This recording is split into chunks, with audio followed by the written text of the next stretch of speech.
Welcome to Spectrum Sundays. I am Megan Sinisi, a Master of Health Science candidate studying to practice as a pediatric speech-language pathologist. I am also Miss Central Pennsylvania and the founder of a nonprofit organization for autism titled From a New Perspective. And I am Francesca D'Alessandro, a current master's student at University of Buffalo studying speech-language pathology. Additionally, I am your Miss Thousand Islands of New York State, serving my community through AAA appreciation and awareness for autism. Everyone deserves to feel accepted and included in every space they walk in. Our series aims to inspire you to advocate for yourself and on behalf of your loved ones, and we are so grateful that you're here with us today. This week, we are excited to welcome back Vincent Balestrieri to Spectrum Sundays. Vin is a school psychologist, board-certified behavior analyst, and certified personal trainer. He has worked in the public school system for over a decade and formerly owned a clinic ABA practice for 6 years. He is a fitness enthusiast and enjoys surfing, yoga, and mixed martial arts. He is also a member of the Autism Movement Project in Manasquan, New Jersey. So welcome back with us, Vin. Thank you. So earlier we just mentioned that you trained in mixed martial arts, and I also trained in mixed martial arts. So it's always been a huge passion of mine, like fitness and just moving my body. So I was just wondering if you could share some of your personal hobbies and maybe some of your favorite memories of working out with your students. Sure. I would say surfing is my first love. I grew up at the beach, and it's just, I like time stands still when I surf, and I'm not like a big wave surfer. I just like when it's fun. And, I'm not like an adrenaline junkie. I would never surf Mavericks or any of those big wave spots. It's just not an interest of mine. Like I like just cruising on nice waves, and I surf with my kids now, and that's awesome. I never pushed them to surf, but I was definitely secretly hoping they took a liking to it. And I just think it's beautiful. I like being out in nature. Yoga is something I got into probably initially because I thought it was for flexibility, but I have really bad anxiety, and so it's helped with that. I meditate in addition to yoga. And then the strange thing is, like, for someone with anxiety, I've always liked combat sports, and I wrestled when I was a kid, and it was something I was itching to get into. And then, like, 3 years ago, I decided, I wasn't getting any younger, and it was something I wanted to do through my 20s and didn't, because it tends to be pricey to join an MMA gym. And I was always like saving for a house, for a wedding, like planning on having kids and graduate school. And I was always like practical to a fault. But then I decided it was just something I wanted to do. And I feel like it's the perfect balance to surfing and yoga. Like, they're so much more passive, and then MMA is so aggressive. And I feel like they're both useful in terms of mood stabilization. Sometimes it just feels good if you had a bad day to hit the pads, or to do a live roll in jujitsu. It can be equally as stress relieving to surf or to practice yoga. But the integration of all three into my fitness routine is tremendous. It's my favorite. And I think that's it as far as my fitness. I mean, I do interval training a couple days a week, but it's more something I do because I feel like I have to. It's not something I love doing. The other things I really enjoy. But in terms of my favorite memories with our athletes, when I had my private practice and we were renting turf space, my favorite memory, because what I'm about to say, what is my favorite memory, because it made me realize that that you can change whether or not kids on the spectrum are interested in sports and fitness. We had an athlete who he didn't have a lot of the prerequisite skills for some of the sports we were playing, like dodgeball, kickball, wiffle ball, things like that. He was getting out on purpose because I think it was more comfortable for him to sit on the sideline than to engage.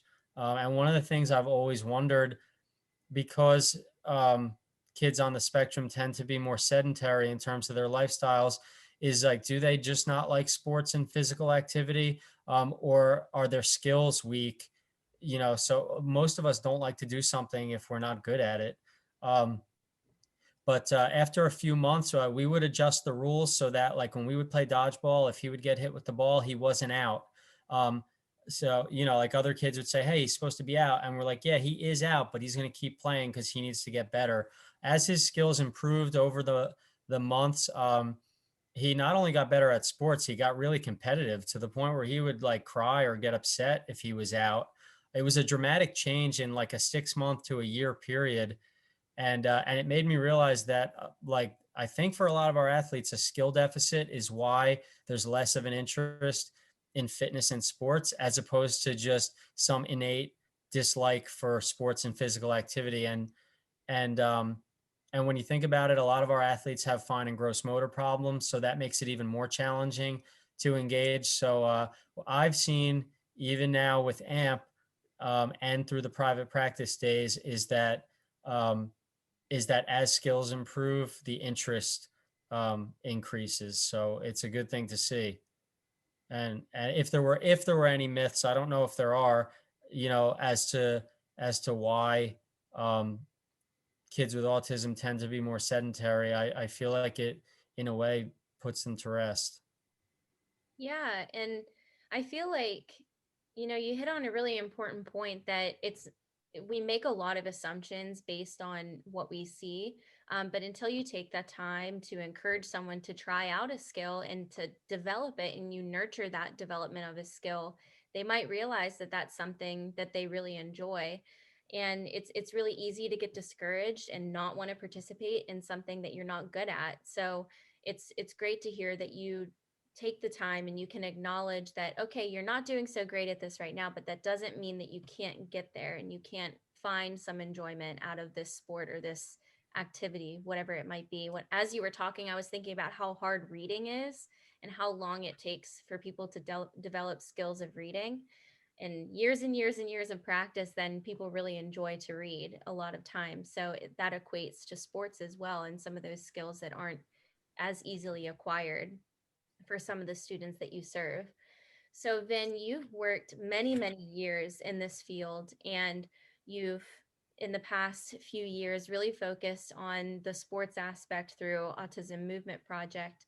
You've worked with a lot of different disabled people. So, I found through my own work that I can learn a lot more from the people that I serve than I try to teach them. So, what are some of the biggest lessons that you may have learned over the years through the work that you've done? I think one of the biggest lessons is to be more collaborative with other disciplines. Um, I feel like when I first started out, I thought that ABA was like the end all be all to changing behavior.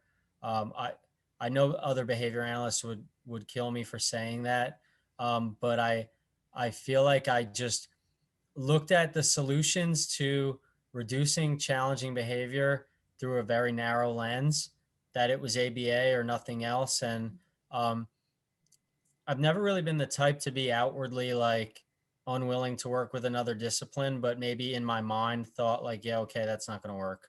Um, so I think just seeing value in other perspectives, um, whether it's speech, OT, PT, you know, and even just it might just be a parent saying, "Hey, this is what works for me," and even if it's not maybe based on in ABA principles, seeing that it does work, and so just learning to have more of an open mind when it comes to approaching treatment has been a big lesson. And I think it's weird, like there's this interesting dichotomy when you get out of graduate school where like you want to be heard and you want to do a good job, and there's almost like a little voice inside telling you you really don't know anything yet. And they're like at odds with each other because you want to do things your way, and at the same time I remember I wanted to learn more, and I knew I wasn't doing the best job I could possibly be doing. Um, so probably that, to just be more humble, and and I think I was maybe more of like uh a lot firmer and a lot more rigid when I started out my career in terms of like sticking to a plan, and I've become more flexible in terms of like modifying behavior plans and modifying my approach to maybe working with a challenging athlete or student. So those have been big changes for me. I can attest to having that little voice on the inside of my brain just saying, are you sure every time I enter a situation or a scenario I don't have a lot of experience with? But like you said, it's really about being open-minded, asking questions, Right. and just leaning on the support of those around me to really learn from the situation. And I know I can personally say I have learned way more from my firsthand experience with the students I've worked with than learning something just by sitting in class and listening to a professor teach me. So I think getting that hands-on experience with the autism community really does help teach personal skills that you really can't teach in a classroom. But speaking on being flexible, because I heard that word and it automatically made me think about how we've had to learn to be flexible over this past year. This year has been very challenging for so many different individuals, but especially the autism community. What is one way that you've managed the curveball of this past year? Would you mean that like relating to specific athletes, like how they've adjusted since we've reopened, things like that? Sure. Or do you just Yeah. mean curveballs like with the pandemic, like how it's affected our enrollment, things of that nature? Either or, with your students especially. So I would say a lot of the athletes, it seems like they were eager to get back. We didn't see a lot of problems with transition. Um, But if we did, we would approach it the same way we do anything in behavior analysis. We would look at, do we need to, find something more reinforcing to offer as an incentive uh, to engage in the activities? Do we need to make the activities easier, shorten up the intervals for the fitness circuit, like decrease the amount of weight we're lifting, something, if skills have regressed, do we need to adjust the level that the athlete's at? Um, so that's probably what we would do, but we haven't seen a tremendous regression in our athletes, which is good. Uh, and I would say, I mean, for the pandemic, it was tough. Like we started with virtual sessions, the attendance kind of dwindled. I don't think that's a bad thing. The athletes really require a lot of support. I don't think it's the same participating virtually versus in person. There's not the same energy in the room, and we usually have music blasting, and it's just a different atmosphere. And so we had to adjust. Even once we reopened, we were running 4 classes a week, but we were only getting like 2 athletes per class, so we consolidated down to 1 class a week. We adjusted our price so that parents weren't paying the same amount for less of an offering. But so it's affected how much money we're bringing in. The nonprofit status has been beneficial. We got approved in July. So we've had some huge fundraisers that if it wasn't for them, we may be out of business. We got a loan from the SBA, but there are some expenses that don't go away, like your website, your insurance. We're really fortunate that the Manasquan Rec Department doesn't charge us rent when we're not using the facility. So we were not really, when we were running 4 classes a week, we were burning a lot of money on rent, but it was just because people weren't attending, and all of our athletes are on hold who are not attending. So it's not like we're getting their membership fees, nor should we. But so the rec department is extremely flexible with us. I'm really grateful for them. They, even like we'll close for spring break for that week and they won't charge us. So they're really, really supportive of the program. I think they like what we do, and I think it's a benefit to the community. So I'm grateful for that. Um, but I would say, to be honest with you, the biggest hit we took was social media. Before the pandemic, we were getting about 1,000 followers every 3 weeks. It was snowballing. I remember, I don't have the exact numbers, but to get to 1,000 took us like a couple years. And then to get from 1,000 to 2,000 took, I want to say, like another 6 months. And then it started being like 1,000 every 6 weeks. And then it was 1,000 a month.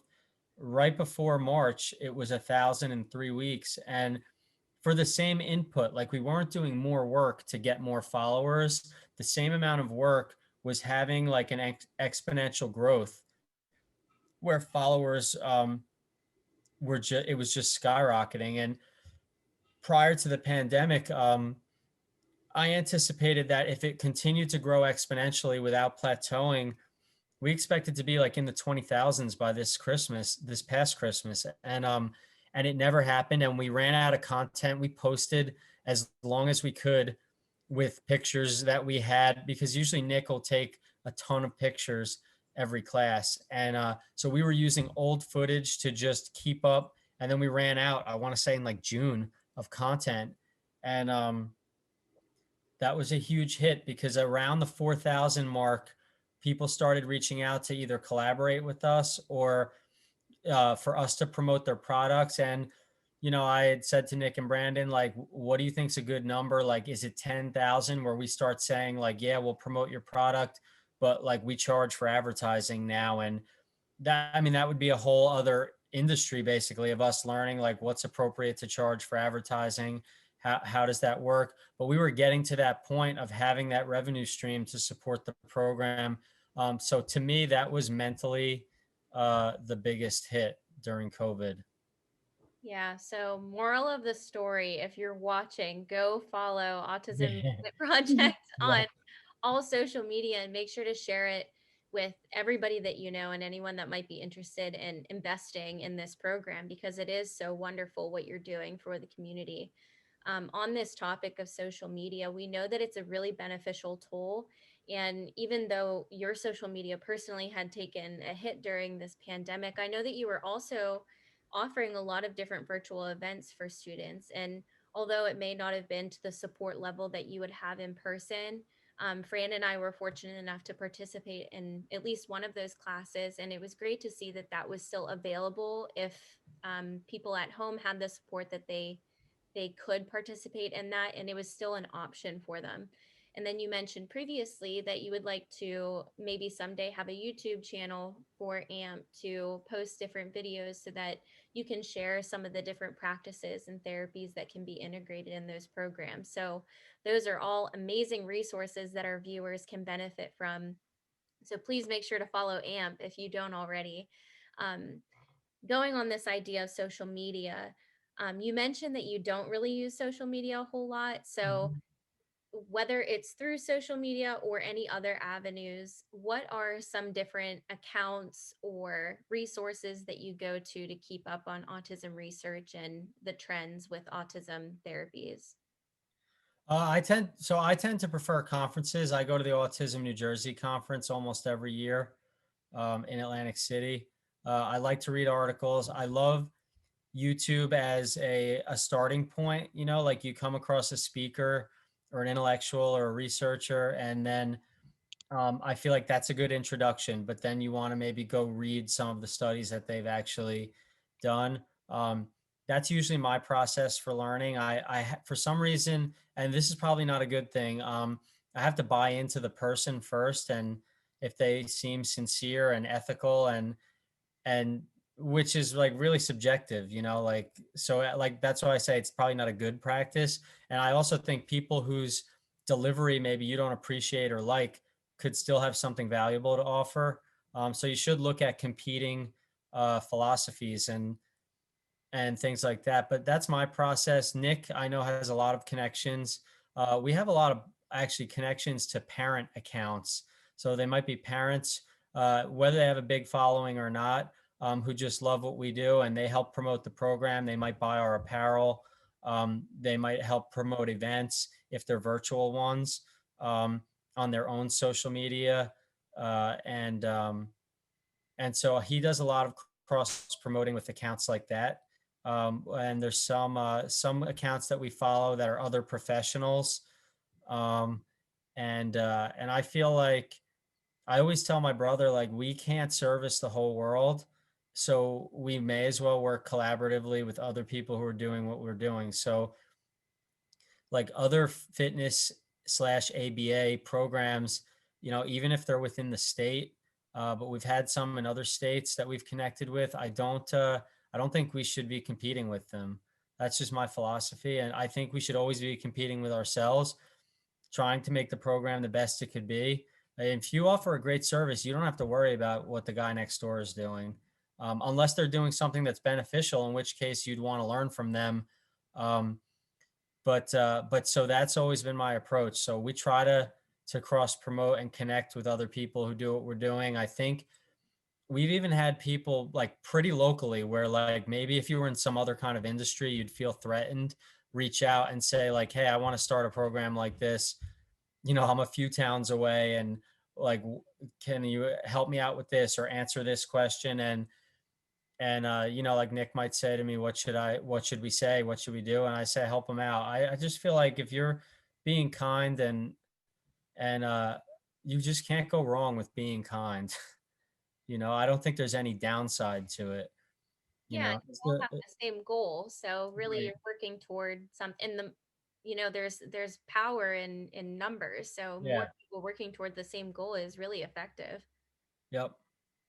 Yeah, and also just so you know, because I know you questioned yourself about your approach to finding resources, I actually found out not too long ago that YouTube is the second largest search engine on the internet other than Google.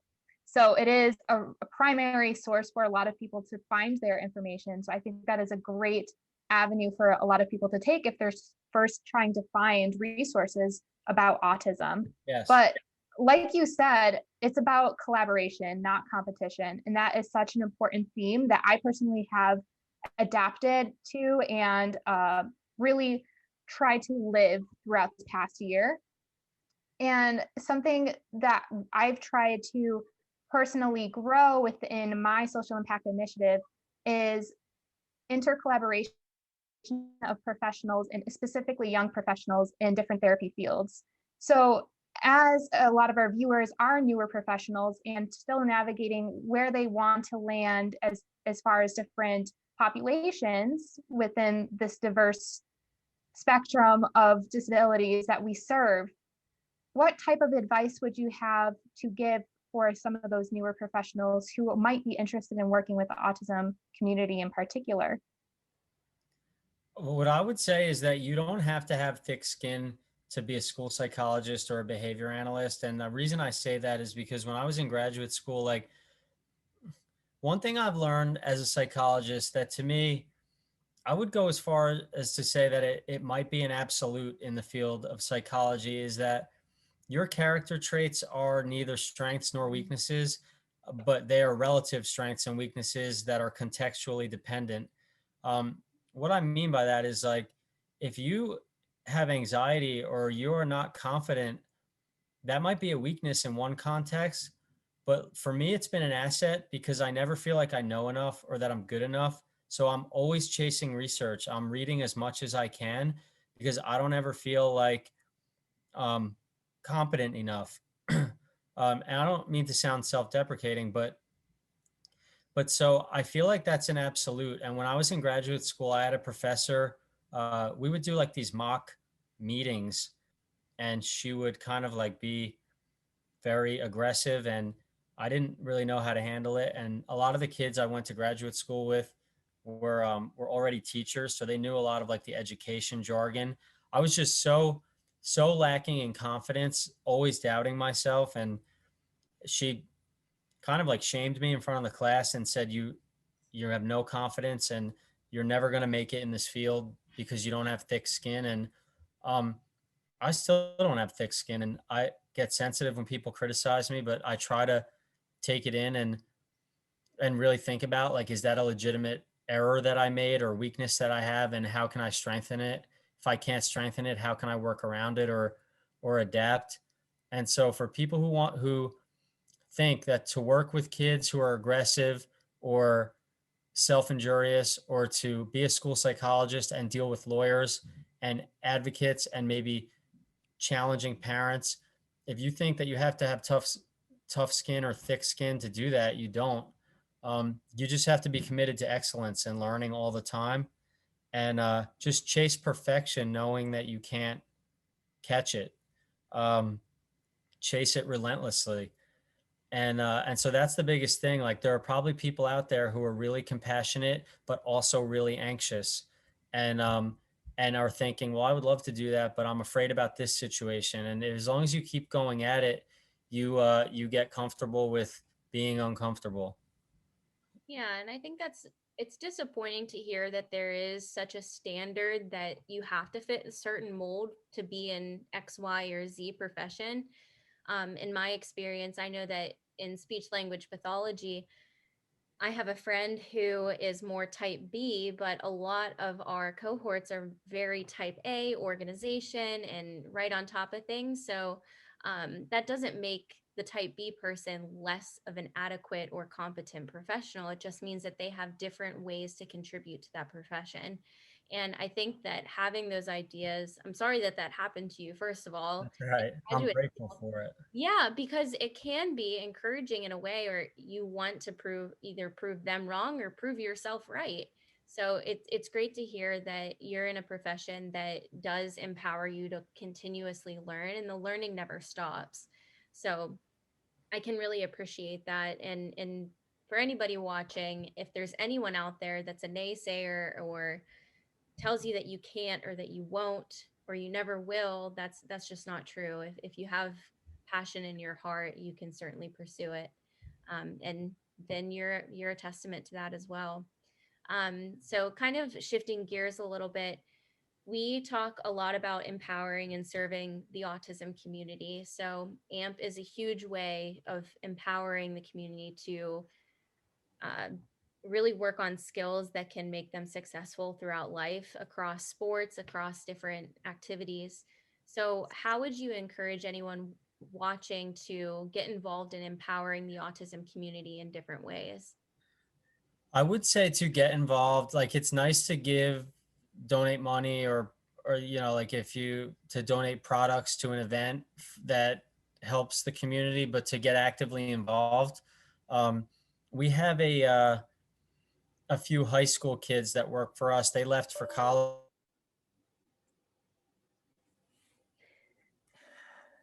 Oh no. I think his laptop died because I heard the like ding. Yeah, I heard that too. You know what? Do you want to just record the closing? And then if he can't jump back on, I'll message him, but we can record the closing so that